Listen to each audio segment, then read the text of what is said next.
In 2026, some of the strongest online businesses are not the ones with the biggest audiences.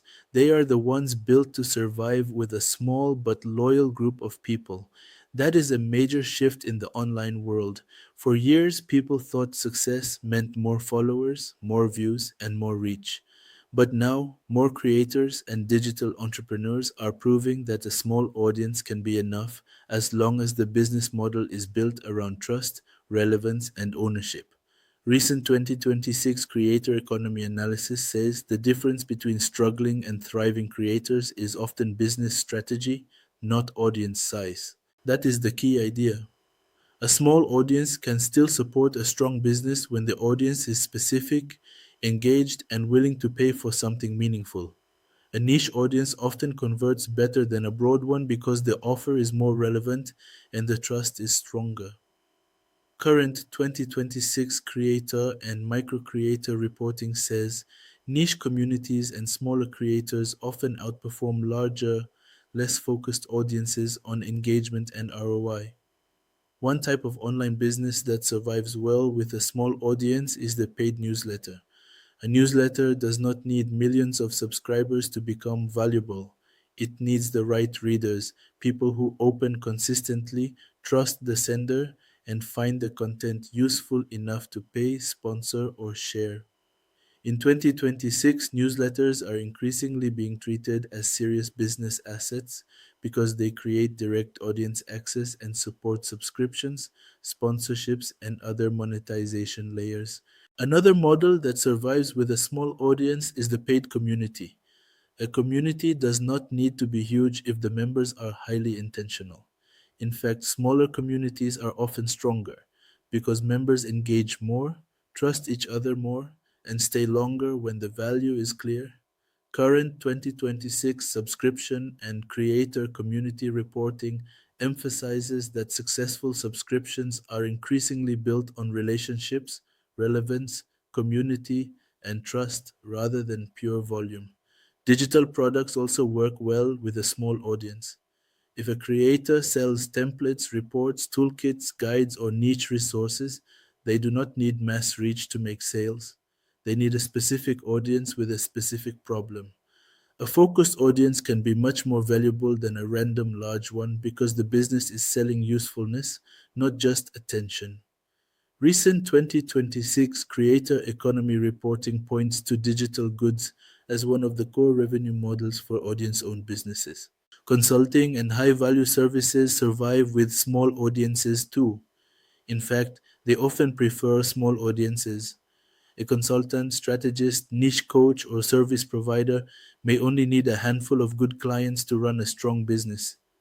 That is why so many expert led online businesses do not chase huge reach. They use content to attract the right people, not the most people.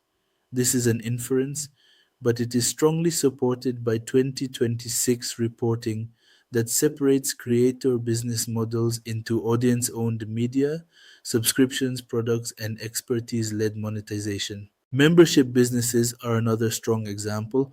A small group paying monthly for access, support, knowledge, or accountability can be far more sustainable than a giant audience that never buys anything. 2026 subscription trend reporting says the market is shifting away from pure acquisition and toward retention, value, flexibility, and long term relationships. That is exactly the kind of environment where smaller but loyal audiences become powerful. Affiliate and recommendation businesses can also survive with smaller audiences, especially when the audience trusts the creator deeply. A niche audience that actually listens and acts can outperform a broad audience that mostly scrolls past.